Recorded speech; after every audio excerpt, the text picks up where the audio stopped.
Hello and welcome to the my British deck anyway, or my Commonwealth deck anyway, showcasing the units I use and what is obviously in my deck. So we'll start with logistics once again, obviously an FOB to start with. Then for resupply we have these Canadian resupply vehicles, nice fuel capacity, 30 points, get 4 of them, not the most but I guess they do their job, you know. And also get Alvin's Stalwarts, which have a lot less capacity and I only get 8 of them. I remember that being 12, but I guess need to cope with that. Just means less resupplies. And last but not least, command unit, the Warrior. I use that for one main reason. If I send the forest back and then a helicopter gets through, it can, as soon as it gets into range, I can take out a helicopter with ease. Just need to make sure to move it so it doesn't get destroyed. And also it can defend itself. Usually I would just go with like these, so I can get like 7 of them. And it means I can capture more points, but obviously they have no defense. Right now, move on to infantry. I like airborne for some reason with the Commonwealth, I don't know why. First is my anti-air unit, which I send in the S70. Which has the M60, it's got a speed of 300 kilometers. I won't do this for them all, show them, but I won't go over them all. And the unit itself has, we've got, actually, we'll hide the grid. Right. Unit itself has this nice assault rifle, 5-man squad, and range of 2,600 against helicopters is pretty good, I'd say, especially for Commonwealth. They don't seem to do it too well. But yeah, that's them. You can look at the stats. Next we have the Milan 2-man squad, L85. Milan 2,450 miles range, it's good range. And oh sorry, what they're flying in is the Lynx A7, AH7 even, and I use this for one reason. It's got those rocket pods, so if worst comes to worst, I can use them to suppress the majority, or stun anyway, the majority of the enemy vehicles that's coming down the road, or even take out infantry. So that's why I've got that, it's good. As well as that, I've got the paratroopers, 90s, in the exact same transport. These guys have the L85 as well, and this new Law 80, which seems to be pretty effective when obviously the tank gets into range. And the minimi is a light support weapon. These are shock infantry, but I really like them. Next is my standard infantry, which is the Diggers 90, Australian force, as well. Don't use any Canadian infantry, don't know why. And they are in this ASLAV PC.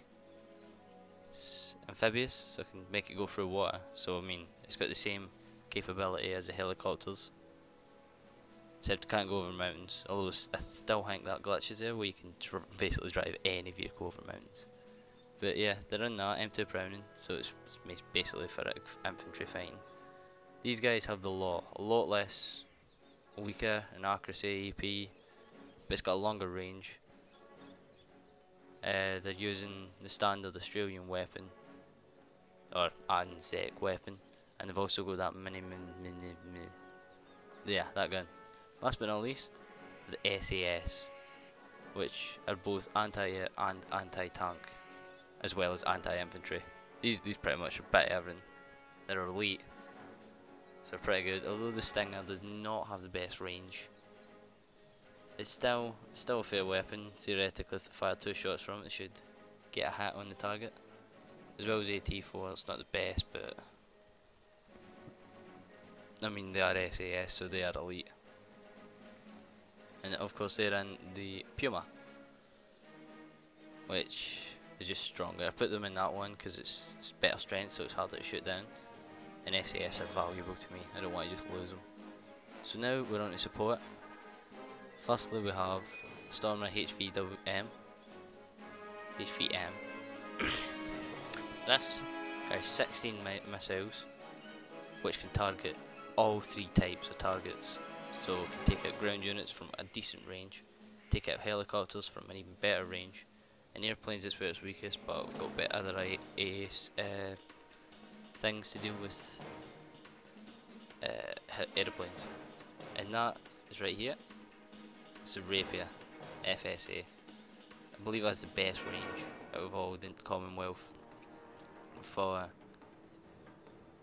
air targets. It's 3,150 meters. Still won't be able to fire before they drop their load, but if they don't know where this is, I can take them out. Even if I've got a few of them as well. Now we have the M113 IDATS. I don't know if that's might mean something, but once again, this can shoot down everything. It's got the same range as the HVM on the ground units, but it's got better range in helicopters and airplanes, I believe. Yeah, and airplanes. But it lacks 10% accuracy. This once again is just got the same role as I would use the Stormer HV. HVM would be in the woods, designed to take out the airplanes and helicopters, but if worse comes to worse, it can deal with ground units. Last for AA with the Challenger Marksman. This is just your ultimate bad boy. It's got that amazing range in helicopters.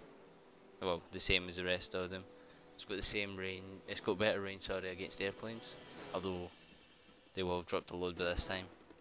And it has that 15 frontal armor, so this can take a beating from the front. So you could even use this to deal with infantry, I'd say. And only 60 points, you know, it's good for that. Next, tanks. I've not really worked out the tanks, don't really use them yet in this game. I was kind of stick to infantry and AA. But firstly we'll have the Challenger 1 Mark III. Basically just, if you're going to use Commonwealth, you have to use Challengers. It's got the longest range in its cannon. It's got good accuracy, good stabilizers, good AP. What's not to love? Good armor.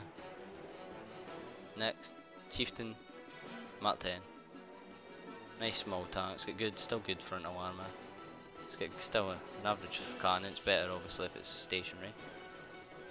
But yeah, speed's not the best. I think it's roughly the same with all tanks now. Challenger 1 Mark 1, a weaker tank, but still got really good front armor. Still that marked range in the cannon. Good stabilizers, good accuracy, good AP. Basically the same tank, just less points. Next, the Leopard C2 Nexus, a nice medium-sized tank. Yet again, it's got that long-range cannon, 80 points. It's good 80 points. It's got the same frontal armor as the Challenger Mark 10, however, but it obviously has the longer range cannon.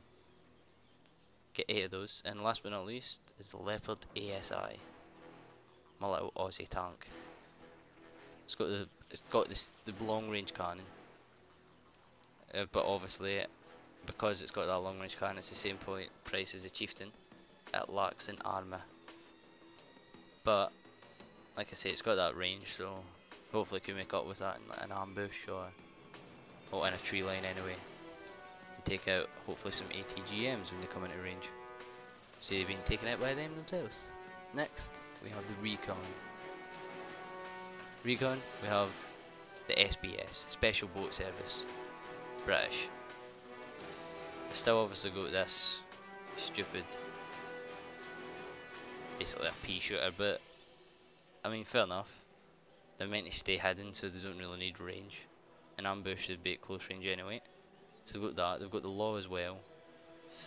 Not the best, but they're obviously my recon unit. And I'm travelling them in the Puma as well, same as SAS. Obviously it's that stronger, it's harder to shoot down. Next we have my Recce, the Recce Patrol. Canadian Recce's. Nice long range sniper rifle with AP power, so it can take out light armour. And it's a sniper rifle. Block light armour with a sniper rifle in this game. But obviously 2-man squad, recon, kids for in the forest, sometimes I shove them in the edges of towns to try and get some sights. Obviously they are in the Chinook, or the CH-147 as the Canadians so boldly called it. But yeah, it's a Chinook. Nice big helicopter, 10 strength, it's fast. We'll basically get it there, and it can support infantry advances just for behind infantry itself. And last but not least, we have a helichopper, the Bell 206. Fortunately, it has good optics. I might change that at some point, but no others with very good optics, or at least exceptional HUV. Oh wait, yeah, I'll probably switch it to this one eventually, but we'll not do that right now. Right, vehicles, the Crimea. I've always chose this tank, but I've never actually used it. I don't know why. I've just never decided to bring it out to the battle. I feel like I should though. I mean, it's a pretty epic tank. 20 frontal armor, a long range cannon, though it has to be stationary fired. It's powerful. Next is Striker. I've always used this tank even from the last game. Does its job, it's good at supporting, although you do need at least 2 of them down together, I would say, just to be effective. Or at least 2 separate ones in the same kind of proximity. Next, the Canadian Tote. Basically a little shitty jeep with a tow missile on it, which is extremely accurate, extremely effective, and got good range as well. Last but not least, of the LAV 3 TU8. I'm going to call that tuna. The tuna lab. Which yet again has the exact same tow missiles, except I believe not carries the same. Carries 3 times the amount. And also, it has a lot better armor capabilities in comparison to that tow. That's it for that. And Helix, straight away, Link 3, anti-air and anti-ground capabilities. It's got really good anti-ground missiles, although not the best anti-air. It does provide you to have helicopter, take out a helicopter, which is good enough. Next, Canadian anti-ground, well, ranged anti-ground. Not the best missiles, it's kind of like wings, but I mean it's good for its points. Although it does its job. Keep it back, snipe tanks, and then just call it back into resupply. And of course the more expensive version I'd say is this, the Lynx AH7 TOW 2. It's got these really good tow missiles that were on my vehicle supports, but obviously it's now in a helicopter. Last but not least, the Bush Ranger. That's pretty much my anti-infantry helicopter. It's got missile rocket pods even. It's a standard range of 2100 meters, and then the minigun, which has that range of 1050 meters. I know that sounds weird me saying that 1050, but it's actually really seems weird now that I picked it up. But yeah. Now air. Obviously, I'm British. I need to use the Eurofighter. I just need to. It's a miraculous piece of technology. I believe it uses like 72 computers just to keep it flying. Like, I mean, if one of the computers fails, it crashes. I mean, it fucking should be a good fucking plane then. But yeah, that's what I use as my, obviously, anti-fighter. And for my bomber, I use this bad boy. 8 1,000 kilogram bombs. This can do some fucking damage. Of course, you do need to get it to the target, so I would not risk this at bombing at a location that's covered in AA. Just I would not want to lose this. And last but not least, I'll just show you my navy, just because it's still there. It's not usable yet. And it seems that the prices have been changed for a few stuff. There might actually be a new nah, there's no.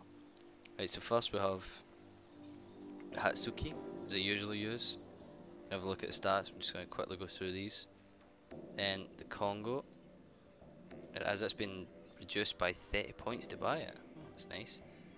The Lafayette, much smaller craft but same kind of design as the Congo. The Oliver Hazard Perry. There it is. My resupply ship. Nice little small thing comparison. And then last but not least, the Pohan, which is just my Arsenal thing. Anyway, that is my NATO deck. No, not NATO, sorry, Commonwealth deck with British and Czech and Canadian. Thanks for watching, and goodbye.